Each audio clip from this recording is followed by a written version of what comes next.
நமக்கு வாழ்க்கையில 1008 பிரச்சனை இருக்குங்க. நம்ம கிட்ட வந்து என்னப்பா உனக்கு எதாவது பிரச்சனையா அப்படின்னு கேட்கறவங்கள்ட்ட, ஐயோ எனக்கு ஒன்றும் பிரச்சனை இல்லை, நான் நல்லா இருக்கேன்னு எப்படி சொல்லி நம்ப வைக்கிறது அப்படின்னு யோசிக்கிறதே நமக்கு ஒரு பிரச்சனைங்க. வணக்கம் உறவுகளே. நேற்று இந்த Facebook பதிவை படிக்கும்பொழுது சிரிக்கிறதா இல்ல சிந்திக்கிறதானே தெரியல.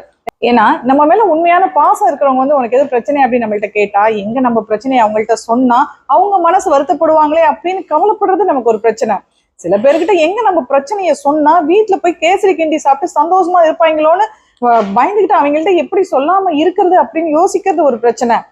சில பேர் பையங்க 10 காசுக்கு பிரயோஜனம் இருக்காது, நம்ம கிட்ட வந்து என்னப்பா என்ன பிரச்சனை அப்படின்னு கேட்கிறப்ப, ஆமா தெரிஞ்சா மட்டும் அறுத்து தள்ளிடுவா அப்படின்னு மைண்ட் வாய்ஸ் சொல்லும். அதை எப்படி வாயில சொல்லாம அடக்கி வைக்கிறது அப்படின்னு நினைக்கிறது ஒரு பிரச்சனை. சில பேரை உனக்கெல்லாம் என்னப்பா பிரச்சனை ஜாலியா இருக்கு அப்படின்னு சொல்றப்ப ஒரு மண்டை காயம் பாத்தீங்களா, அப்ப நம்ம கையை அடக்கி வைக்கிறது அதை விட பெரிய பிரச்சனை. என்ன மாதிரி சில பேர்லாம் இப்படி மொக்க வீடியோ போடுற போது இதை வேற தள்ளி விடணுமே அப்படின்னு யோசிக்கிறது ஒரு பிரச்சனை. இப்படி மனுஷ வாழ்க்கை பூரா பிரச்சனை தாங்க. பிரச்சனையே இல்லாத வாழ்க்கை மனுஷ வாழ்க்கையும் இல்ல, பிரச்சனை இல்லாத வாழ்க்கையில சுவாரஸ்யமும் இல்ல. உங்க பிரச்சனை நீங்க எப்படி சமாளிக்கிறீங்கன்னு கமெண்ட்ல சொல்லுங்க. நன்றி.